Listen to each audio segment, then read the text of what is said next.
Very good afternoon to everybody watching and a warm welcome. It is a Gauteng All-Star Games Football Virtual Symposium, and we're about to tackle what is happening in terms of women's football on as well as off the pitch. I have the best of the best in the business. Let me introduce you to our guests here today. We have Ria Ledwaba, SAFA Vice President, a woman here in South Africa who has been a driving force when it comes to football, and someone who has a wealth of knowledge on which to lean, both going into the future as well as where we come from.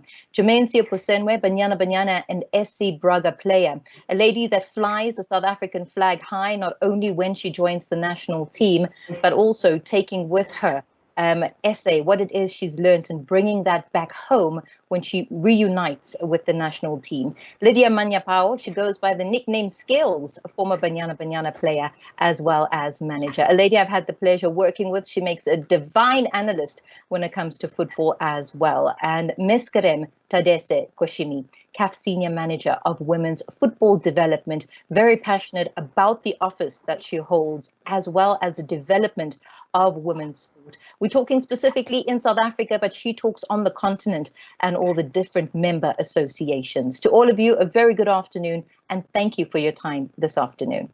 So, Ria, let me start off with you.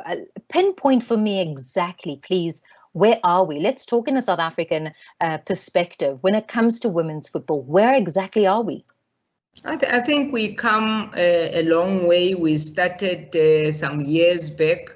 But when we look at where we are, it's not exactly where we want to be, because we want to see our national team not only going to the World Cup and add numbers. We want to see our national team first going to the World Cup and go through to the ranks, to the knockout stages, not to be knocked out at the first time. But if you look at what we have done in regard to establishing the High Performance Center, that has assisted us a lot. And I always say to people, you know, in Africa, we have 54 countries that are playing. And if you look at the history, only 16 countries out of 54 have ever participated in the Africa Cup of Nations. So, and South Africa has been one of them. So there's still a lot of work to be done, but we are one of the countries that have succeeded in having the leagues, the proper leagues playing. Some other countries, they only play in the national team. Well, that's it, Lydia. Let me bring you in, because as a former Banyana player, if you take a look back at the road and I guess the stones that you literally used to pave this road called women's football, do you feel hard done perhaps by the chances, I mean, that your Jermaines get these days versus in your playing day? You know, there weren't that many football opportunities. However, had it not been for you, there might not have been these opportunities that we see your Noko Matlos have, your Jermaines have, your Hilda Magayas have. Exactly, Romy. For me, I don't feel any bit hard. You know, I actually feel excited, actually thrilled when I see the likes of Jermaine Sioposenwe playing overseas. The other day we saw Hilda Magai, you know, making it into Europe and stuff. And actually I had tears in my eyes, you know, seeing the opportunities that our women football players are now getting, you know. When we were playing, there were not that many opportunities, yes, because women's football was not that big. It was not marketed as great as it is in this day and age. But they are getting more exposure, they're getting those opportunities. And I actually feel proud that, you know, I was part of that group that helped, you know, build, you know, the stones, you know, the house of women's football. Yes, we still have, you know, the roof, you know, to put on this house, but we've come a really long way, and you know, I'm really excited, and I'm hoping to see my daughters, if they ever get interested in playing women's football, that by the time they get there, you know, there are far better opportunities, you know, the opportunities that you see in European leagues, you know, like the likes of Spain and England, etc. So perhaps, you know, in Africa we will have stronger leagues, you know, we'll have better organization of the women's football, but we are getting there, and I'm really excited about the journey. It's nice to hear the excitement. I mean, reapplotting what was. You're saying, a hand that you had in building this house of football. Meskerem, let me bring you in because CAF senior manager of women's football development. From a CAF perspective, you've heard pretty much, I guess, just to lay the foundation, the South African perspective. But is it from a CAF perspective just as exciting in terms of the growth of the sport that we all love? Thank you very much. First, I would like to congratulate all the South African here because South Africa has been one of the examples we give wherever we have a women's football development program. For us, it's exciting because even at CAF, we are a new department. Actually, we just been 3 years for us since 2019. When we were brought in, we were excited because as a woman who have been working in women's football to actually, do something for the development of women's football is something. So we were excited. It's exciting time for women's football, to tell you the truth. There is more engagement now, as this symposium is example of. We as CAF also, we have launched our own women's football strategy, if you can see it. And it says our motto is it's time, it's now, because there is more excitement in terms of women's football. There is more involvement of member associations, putting more emphasis in terms of women's football. There is more funds available for women's football. And as much as, like my senior Ria said, we're not where we wanted to be, but we are going there. The last 3 years, as I told you, we've been trying and striving, and we have now a 12-team AFCON. We have now a Women's Football Champions League being launched. And plus with the strategy, I think it's really a great time and exciting time for women's football. And we will see a lot of changes in the coming 2-3 years. Would you say, Meskerem, there are more challenges than I guess what there are wins that you've experienced in the last 3 years? Yes and no. Yes, there are always challenges everywhere you go, especially being a woman in football organization and being a woman as in a management position. There are challenges, but there are always wins every single day. And if you know the tactics, if you know where to approach, who to approach, and if you have especially a solid proposal and a solid idea backing that proposal, I think there is always a win.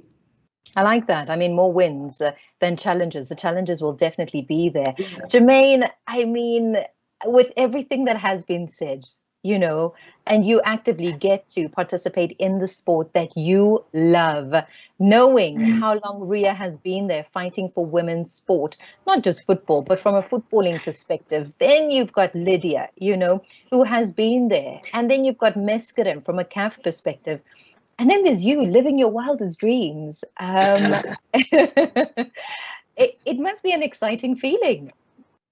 Definitely. I think for a player coming from South Africa or just Africa in general, making it abroad is one of your goals, especially because we don't have the leagues that as players that we would want in our own country. Because at the end of the day, we also want to give back to our country, and us playing there would help the development as well. But it's always a dream to move and go to Europe and experience top flight football and kind of just compete against some of the best players in the world. And so I think it's just, a progression of, as a player, you trying to get to your best so that you can then come back and give back to your national team, help the leagues out in South Africa as well. And whatever you can do is what as players we kind of strive to do. I think you look at Sis Lydia, she would remember I was still very young when she was still a manager, and now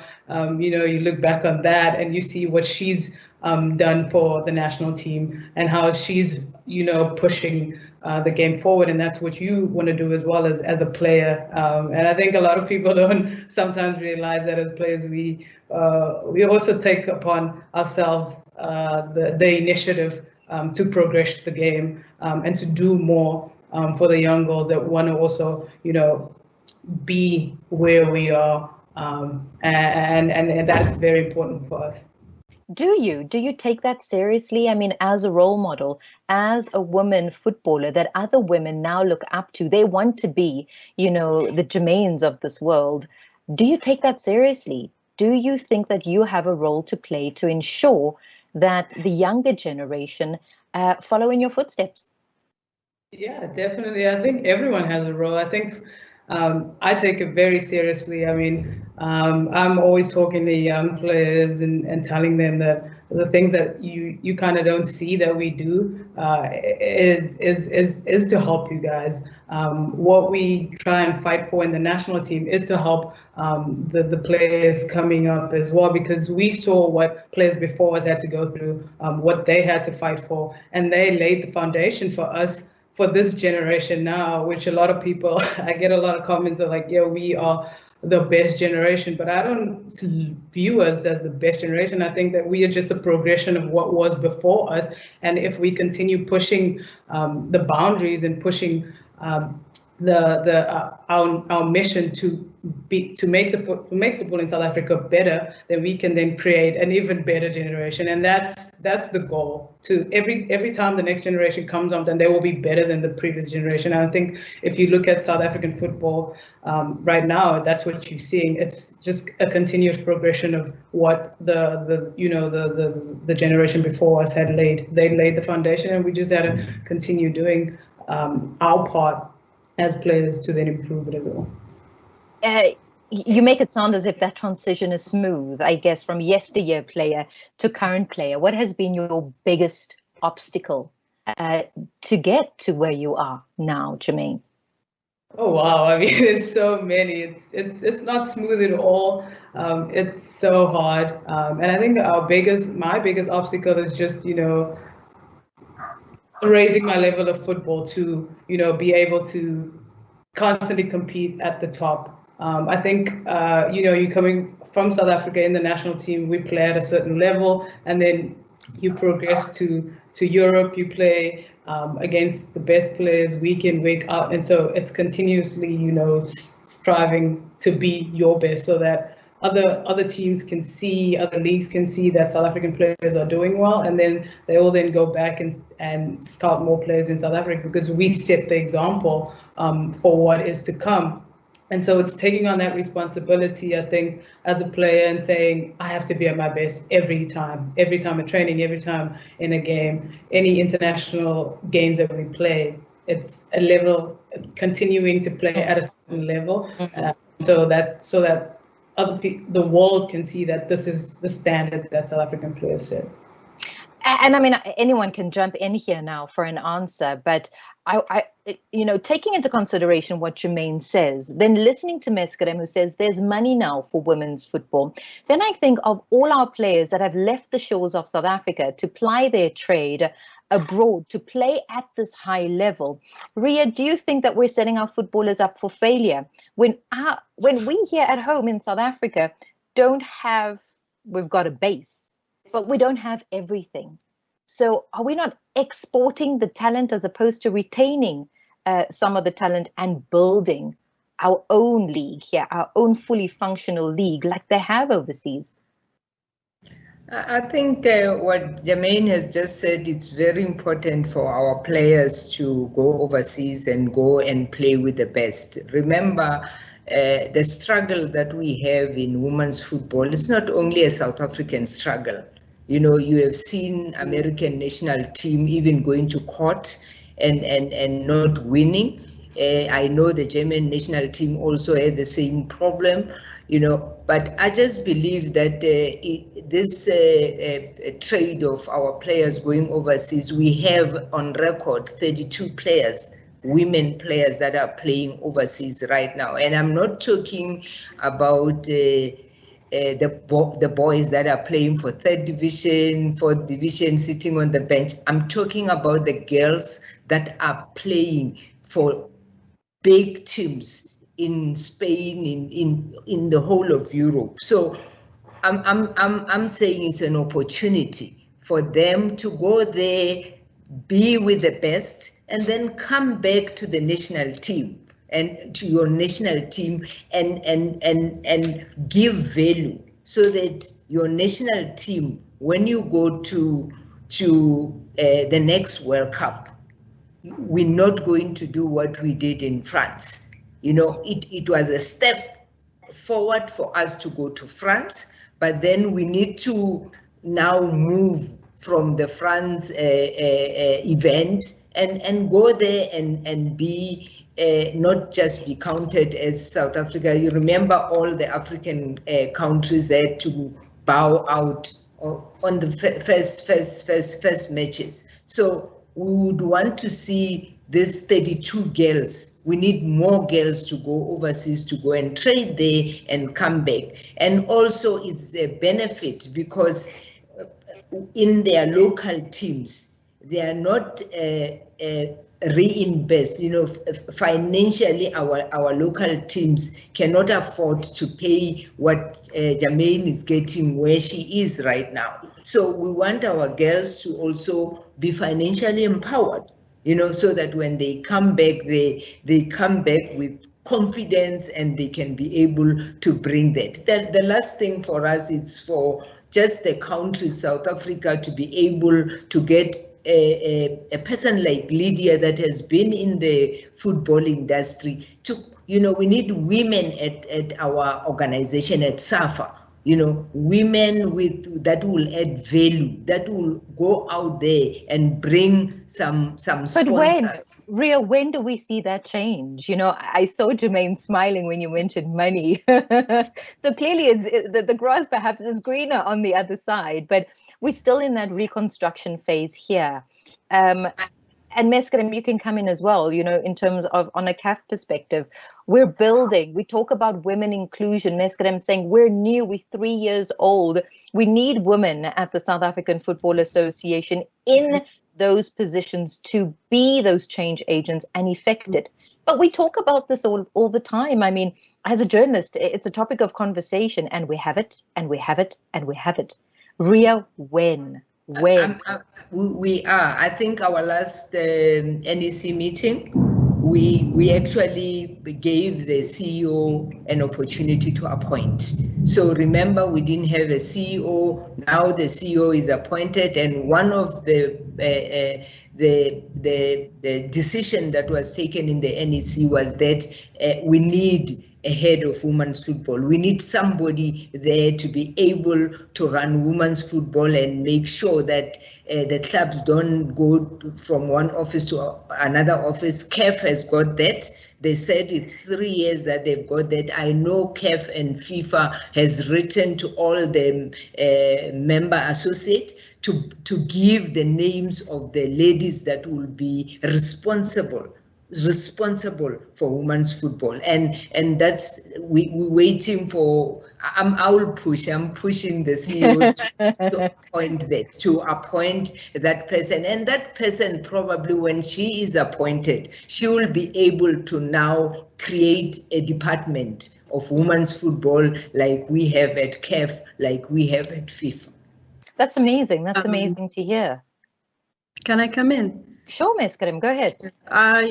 Before I come to the administration part, I want to just give back my analysis on why we should really push our players to go and play abroad. Like Rhea said, it is really, we need our players to get experience. If you see Nigeria, Cameroon, their players are abroad, they are playing in England, they're playing in Spain, they're playing, most of them in Cameroon are playing in France, and they come and they win, they reach the AFCON final. So we want our players, we want our African players to go to have the best experience. Also, if you see, to inspire the next generation, because more leagues are visible now, we need our players to make it up there. It's a kind of to avoid that social taboo that women should not play. Now, Jermaine can say, "Oh, Mama, look, I made it. You know, I'm playing in Europe." There is no success than a girl from Africa, an African village, going and playing for Barcelona. It's a big success. So this is how we inspire the next generation, and this also from market perspective for us, even it add value. So I think it's always important. Yes, we can retain our own players to play in our league, but also we should push them if they get opportunity to play abroad so that they can have the experience and come back to Africa with that experience.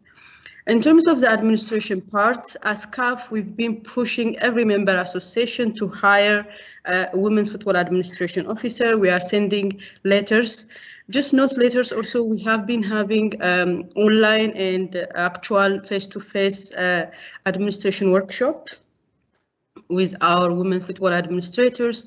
We did the first one back in November 2019. We actually use the feedback we get from the administrators as one of the tools to create our strategy. And now in the coming months of March, we are also having the second virtual meeting with our administrators. So a member association, when we send a letter saying, please send us your women football administrator, we are trying to push for women to be included in the administrator. For me, especially because I started my job as a women's football administrator in my member association, actually. That was 10 years ago. So I know there are challenges, but we want the women administrator there, but we don't want to leave them in the member association. We also want to empower them. That's why we have the workshops. We will teach them how to run projects, how to prepare their strategy, how to market their projects, how to network, how to manage their time. All of this is taught through our workshop so that we don't have somebody or a woman or a man, we don't mind managing women's football without the knowledge. So we try to build their capacity also through workshops. Ms. Graham, that's beautiful. It's beautiful to know, what is being done behind the scenes, but also, again, just from that women empowerment perspective. We talk about women in leadership roles, women that at the NEC meeting, as Ria also alluded to take up these roles. Lydia, you've been in the game. Are you putting up your hand for a role to effect this change? I'm not putting you on the spot. Pressure. No pressure. Jermaine is rooting for you. But of course, I would definitely put up my hand for any opportunity that comes up, whether it be in football or any other federation. Recently I did put up my hand, when the SAFA CEO position was advertised, I put in my CV to say, please do consider me SAFA, and I was shortlisted, as one of the top 3 candidates for that position. Unfortunately, I did not get the position, but I feel like, it's given a motivation for other women out there, to say, if you got the necessary skills, the necessary qualification, and you feel confident enough to do the job, you need to put up your hand. We need to come forward. More women need to come forward to say that we are ready, we can do this job. I know sport has been really male dominated, it still is the case, at present. But the likes of Tembi and them, they've gone to university, they've gotten opportunities to study further post matric, the kind of opportunities that some of the players I played with did not have. So now you've got players that are skilled enough in marketing, in event management, in finance, etc. That can come forward, physiotherapy, etc. That can come forward and occupy the spaces in women's football and in federations. So I think for me right now, it's about the opportunities being, put up in public spaces for people to see. I think Ausria will agree with me that if women can see these kind of opportunities, where they can be seen, they can put forward their hand. But if we don't know about the opportunities, obviously we cannot come forward to say, I'm ready for this, I can do this. That is such a good point. Ms. Karim.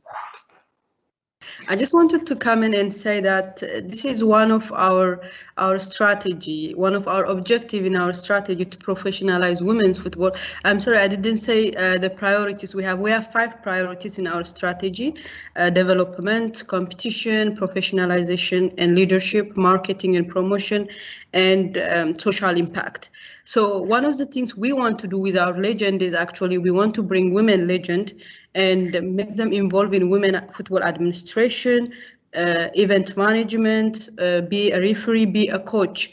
Right now, we did last week, we actually finalized our elite instructor course, and we have 6 ladies who played in 2002 African Cup of Nations who took that course.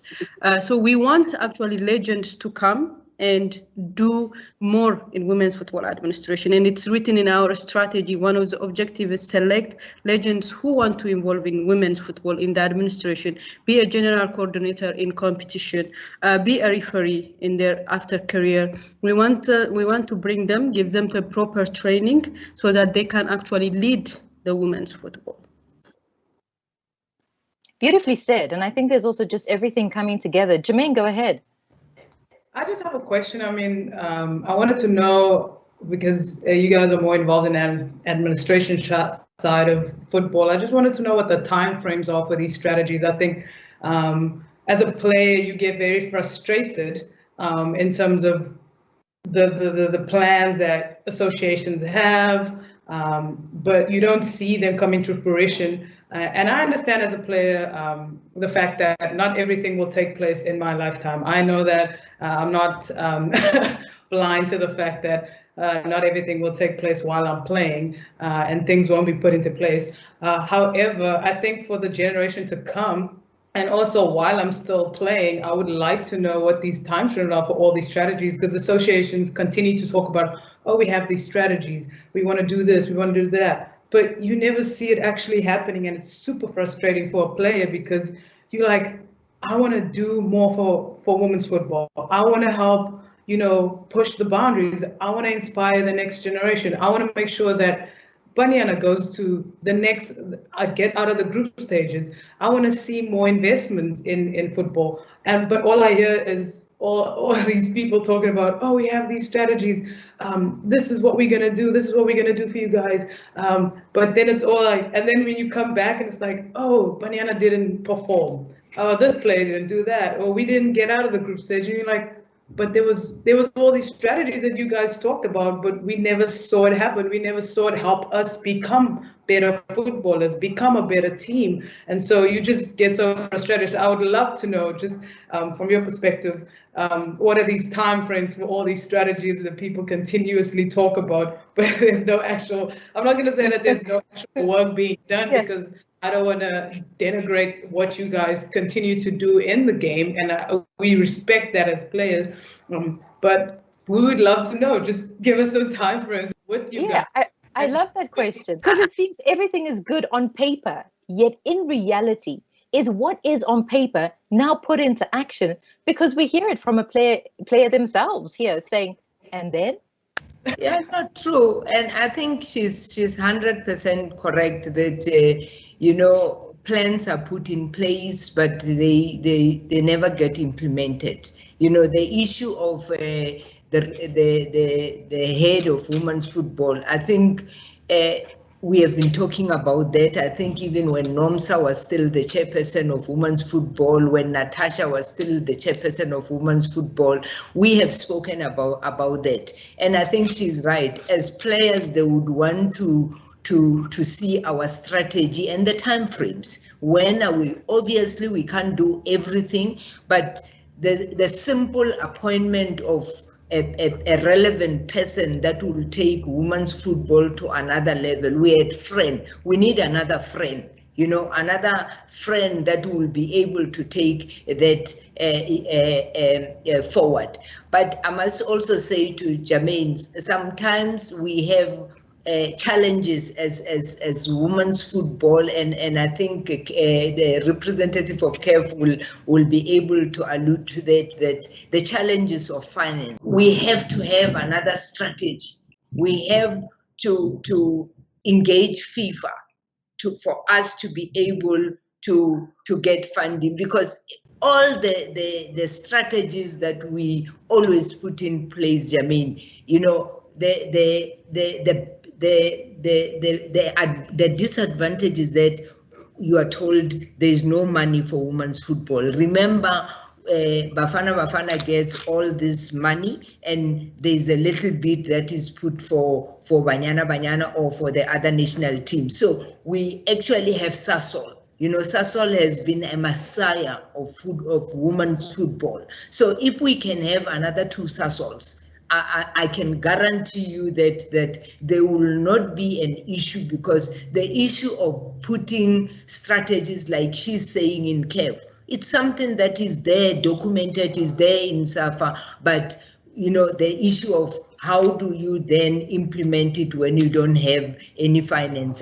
As soon as we can do that, and CAF can also have good sponsors to assist the member association and FIFA, then we are able to give you the time frames and say this can be done on this particular time.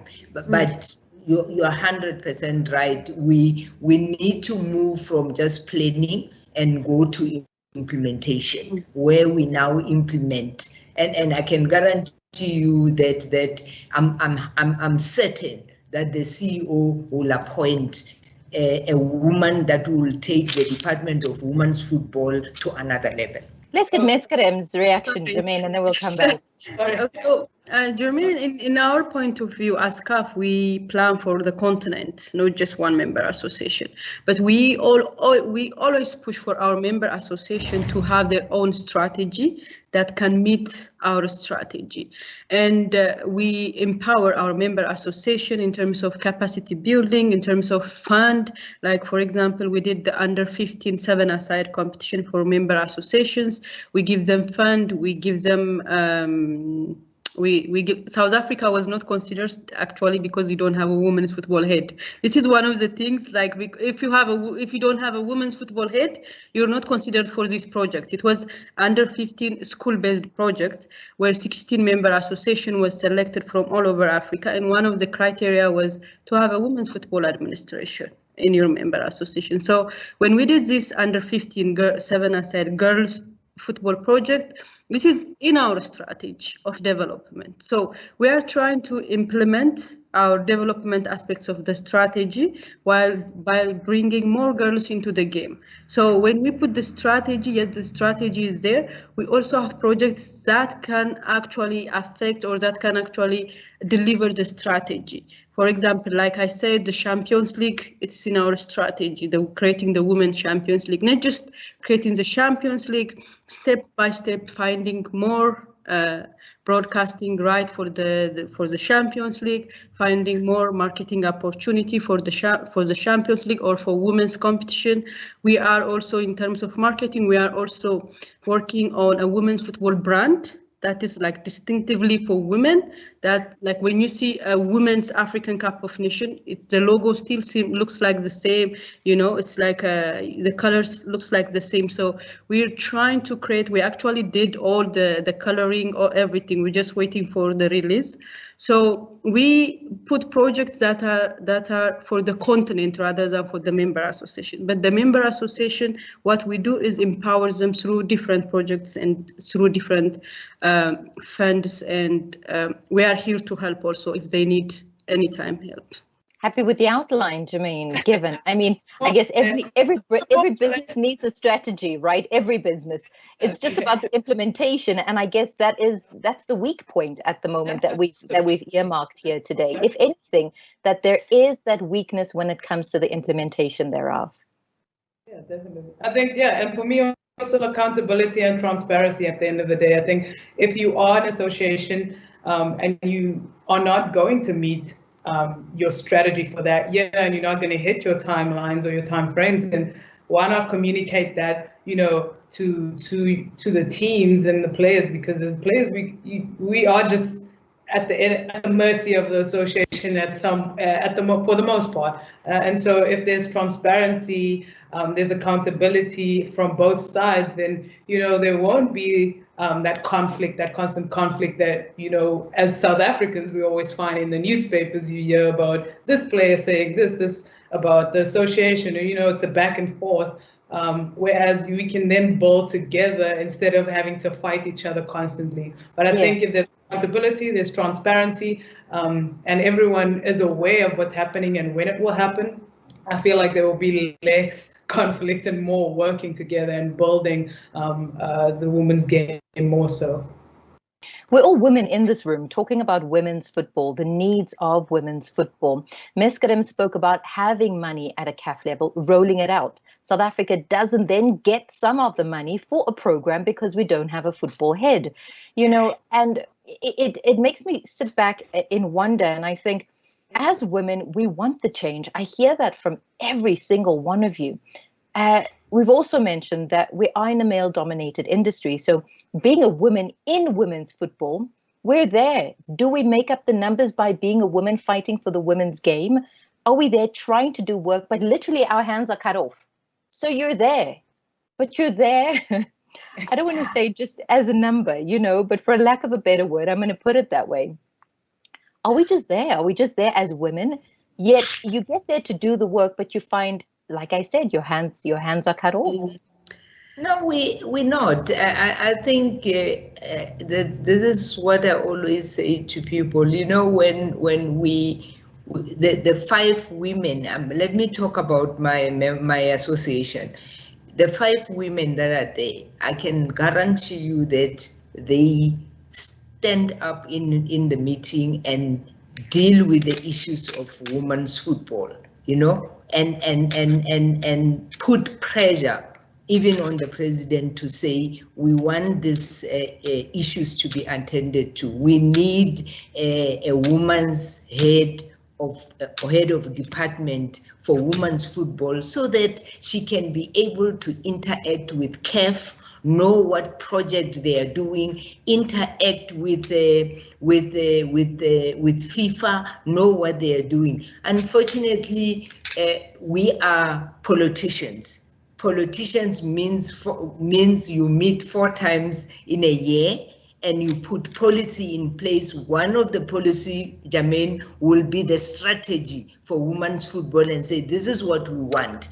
But then the administration then must be able to do. That's where, personally, I feel we are lacking, where we need the leaders of this world to come to SAFA, because she has been there as a player, as a manager, should be able to run that department. And I'm confident there are other leaders out there. Amanda, we can see the value that our women are playing. Look at the national teams. All our women's national team are led by women. Those players, there were players that played in the national team. And it doesn't just happen. You go around the world and look at how many players are given an opportunity to coach a national team. Now you have 3 women that are coaching the national team that was actually qualified to the World Cup. I mean, the under 17, it was just because of COVID that we couldn't go there. But I must say, while we are in the board, we stand the ground. I mean, the position, let me go back to the position of vice president. It did not just come because it was put on the table. It was the motivation by the women that are there, and say, if we are not putting it in the constitution, it will never happen. It was not for us. It was when we put it forward there and fought that fight, it was not only for the people that are there, it is for the Jermaine of the future. The future generation, they must not fight the same fight that we are fighting in the board. We want the women to come there and find that the base is laid. They can just take, just like she has said, Lydia's group has participated, formed the base. Now you're taking the base forward. So that's what we are doing. It's not only for our personal benefit or interest. It is for the interest of the next generation of women, so that more girls are going to play football because they know they can play overseas. They know they can play a role in the boardroom. No, it's not going to, and Jermaine must not end up in the field of play. We want to see you as a board member of SAFA at some point. You know, I've always told Janine also to say you must start playing a role in the structures where you are. You have got teams that are playing in the structure of Ikuruleni. Go there and raise up your hand like Lydia. And we must congratulate her because she was shortlisted for a position of a CEO out of the 4 men that were there. And we were praying every day that she must get that position. But, you know, it's not all lost. You know, we know that she's going to play a bigger role in our association. So we are trying, and I must say that the women that are there are not pushovers. It's not women that they come there and sit in the board and say nothing. They come there, they fight for the right of you girls, and there when there's issue of payment, that's not what we want to hear. We want to hear you go and play and you get your money, not before you strike, then you get your money. That's not what the association is all about. But I must say to you, it's a struggle for women. It's still a struggle. We are getting there, but we're still struggling. Like she knows at CAF. That is why we still don't have women that are vice president, for example, at CAF.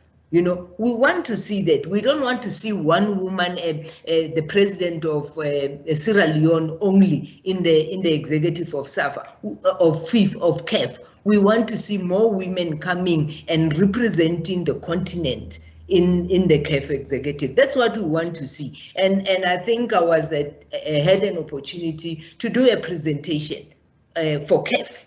I was requested with another woman from France to do, and those are the things that we put. And I kept on asking, when are we going to have? We can't have referees where women referees. They do the same courses with men. Why can't they go and rev at the AFCON of men? Women, our women referee. That's what we want to see, and that's what we said in that document, that we can't have women doing women thing. We must have a situation more, our corner in South Africa must be doing the final of the AFCON for men. That's where we want to see ourselves, not putting women's issues like football is football. We play the same rules. There's no rules for women and there's no rules for men. I have one wish right now, and that wish is to be in the same room with all of you as we bring all these topics to the fore. Can I say something? Go ahead. In terms of female executive members, I just want to bring to your attention that from the 200 plus FIFA member associations, we only have 9% female executive members globally. 9%. The numbers are low. It's not just Africa, globally. And we only have half of the FIFA member association having a women's football department. So when we see globally, we are still striding. There is still a challenge for women to break through the football politics and to make it as executive committee members. And some, I'm sorry to say this, yes, Raya, you are a fighter, I know, but some member also, they come to the football executive member, being a football executive member, by politics, by connection, and this is the things we want to change. We will have, I'm going to go to our strategy. We will have a Women's in Governance workshop coming up. All of our projects have been ceased because of COVID, but we are now doing them online, adapting to the new what is the new normal. So we will have a women's football in governance actually workshop where we want to empower not just the administration, the executive committee members, because when they come to football, most of them don't know a lot of things about football. So we want the women executive committee members to be empowered. But like I said, there is a big barrier, not just in Africa, internationally, for a woman to make it to executive committee member, a woman to make it to a general secretary member. I was a deputy general secretary in my member association. I know once you make it once you become a general secretary or a deputy general secretary, there is a lot of challenges. You are judged by your gender, not by your knowledge, not by what you bring to the table. You are judged by your gender sometimes. So there is a lot of fight. But as a woman, my take is that you have to challenge the stereotype. You have to upgrade yourself. You have to know the football field, the management of it. If you are a referee, you have to know the law. If you are a player, you have to do your best, train the best you can, so that you can outshine. Because there is always a woman tax, because you have to do double of whatever you have to do, just because you are a woman. That's how I make it in the member association. In my in Ethiopian Football Federation, I worked there for 2.5 years. I have never taken one day off. So you have to work as hard as you can so that you can avoid that judgment based on your gender. You know, that's my take. Thanks, Ms. Krem. I'm going to go to Jermaine and then Lydia. You can go straight thereafter. Oh no, Lydia can go ahead. I got my answer from Ms. Krem. All right. Yeah, thanks, Romy. I just wanted to say, you know, as Ausria said, you know, we need more women in leadership roles. And I'm talking about, when I talk leadership, I mean strategic roles. You know, there is no point in me being at the South African Football Association and being an administrator, but I cannot implement the ideas, the plans that I have.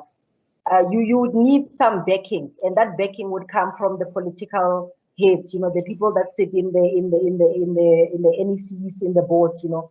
That's why I feel strongly about having more women in those leadership roles, and it comes down to policy as well. I think the federations have to take it upon themselves to say, this is the direction that we are taking. You know, we need more women to be occupying senior roles, you know, like the vice president role, and we need a certain number of women in the NEC, you know, to be serving in those positions. We can see at SASCOC now, they decided that they're going to have a 50% representation when it comes to women. I think all the federations need to take that approach to say, how many women, you know, they need to sit down and say, how many women do we think will be fair to have on the platform? And it's about having women, passionate women that are passionate about the sport. Yes, Ms. Karim said it, you know, some of them come through the politics, but, you know, they have no idea about the football. They don't have that soul, that their soul is not on fire. It's not burning enough, you know, to be there. So we need passionate women in the sport that you will fight, you know, that you know, Ms. Karim, you need to take leave. Trust me. I agree. But we need women that are going to fight, you know, are going to fight for whatever it is being said. You know, I sympathize a lot with Ausria. You know, I know that, you know, she's been fighting the fight. Sometimes I look at our pictures from the 2004 Banyana picture, you know, squad, and I see her. She's been in the football space for so long. So we need women that are going to be resilient when it comes to, you know, fighting for the girl child to occupy the spaces, you know. So someone who's not going to say, you know, you know, I can't fight this anymore. I'm going to quit, you know, because my voice is not being heard. So you have to be persistent in the fight to get more women in the space. And obviously, when you are in those kind of positions, it's about bringing other women. Mentorship programs are quite important. I hope, Ms. Kevin, you've got that, you know, in your strategy to say, how do we go about empowering more women, you know, through mentorship? The likes of Ausria should be, you know, being put on a CAF mentorship program, being mentors for the likes of us, the likes of Jermaine, you know, who are going to be occupying the spaces in the future. So it's quite important that in those strategic, you know, planning sessions, we consider those kind of things. It's about planning. Planning is long-term, Jermaine. You know, you can have a strategy today. Implementation takes quite some time. So, like me, you know, one day they're going to ask you a question. How do you feel like you're shortchanged? You know, when you see my daughters, you know, being coaching top you know, national teams, you know, it's about, you are a building block, you know, in this house of women's football, you know. But it's quite important that we have these kind of strategies in place. And obviously, COVID let us down a lot, because I know that we are supposed to be, next month we're supposed to be starting with the CAF Women's Champions League.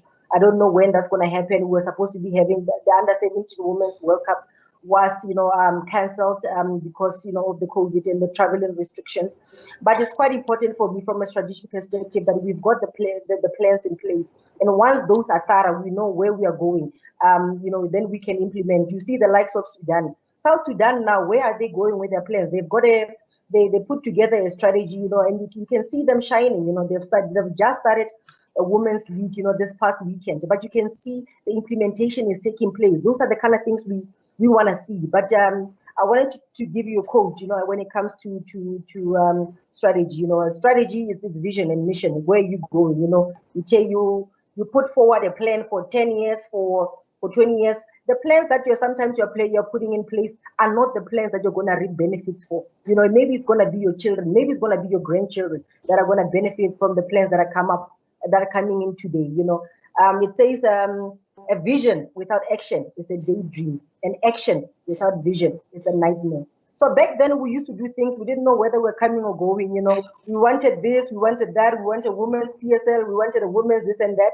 We did not have a strategy in place, but now there is a strategy, and all the member associations obviously are working on having their own strategy based on the CAF strategy. Obviously the CAF strategy was based on the FIFA strategy. But eventually when all the member associations have, you know, the strategy in place, implementation takes place, trust me, it's going to be beautiful. Women's football is going to go sky high. What a beautiful story to tell, just listening to each and every single one of you. I mean, I'm sure we can all sit here and chat forever, which is something that I can do. But I think it's beautiful. It's beautiful also just to note the highs and the lows, you know, strategies, the vision, the mission, like you say, Lydia, is so important. Your strategy, Meskerem, which you lean on, you know, which is literally the backbone and the spine as you work in your Department of Women's Football Development out at CAF. We allude to Osria all the time, and being in football and being a journalist, I fear the day that we don't lean on Ria in the football world anymore. Who do we then lean on? Because we've been leaning on her as this powerhouse for such a long time, you know. To hear Lydia, you know, willingly wanting to occupy those spots and be the active change leader, and then watching Jermaine on an international stage as a South African, it just gives me goosebumps every time. And I think we have weaved a tapestry. We have told today a beautiful story of highs and lows, of where we need to grow, of player relations between SAFA that needs to be strengthened, of strategies that need to talk to the people that you're putting these strategies together for at the end of the day. And so we have grown. Definitely. I mean, if we had to just measure from Lydia's day to where Jermaine is today, you know, which makes a beautiful story to tell. I do want us to wrap up, and I want you to literally, as you are women of change, and I want to say these fireballs, wherever it is that you exist, you know, burning brightly for football. I'm going to very quickly go through the room, and I want you to play with me, okay? Humor me. I'm going to give you a word, and you tell me the first thing that comes to mind. Got it? Cool. Jermaine, goals. Win the World Cup. Ria football. World Cup. You're cheating. Change. Your word is change. Empowerment. Lydia, your word is woman. Leadership. Yes. And those are all, I guess, the keys, you know, of literally what we've spoken about here today with football, really, women's football at the heart of it all. Jermaine, your input has been invaluable, especially as a player, and what it is that you guys need from SAFA in order to feel like you're included. Ria, like I said, I fear the day that we don't say SAFA vice president or president even, because you've been a powerhouse for as long as I can remember. And I fear the day that football, that you decide you need to step away for the newer leadership to come into the fold. Ms. Karim, it was a pleasure chatting to you. I think in the 3 years, as you said, still a baby, but it seems like you've got your work cut out for you, but just the ambition that you have and just the zest that you speak with, I have no doubt that you'll make success of absolutely everything you touch. And Lydia, I'm waiting for you to occupy that very big corner office where I can come and visit with my notebook and pen if I'm not your media liaison person. To all of you, thank you so much. Thank you for making this conversation today exciting. Thank you very much. Thank you. Thank you, Romy.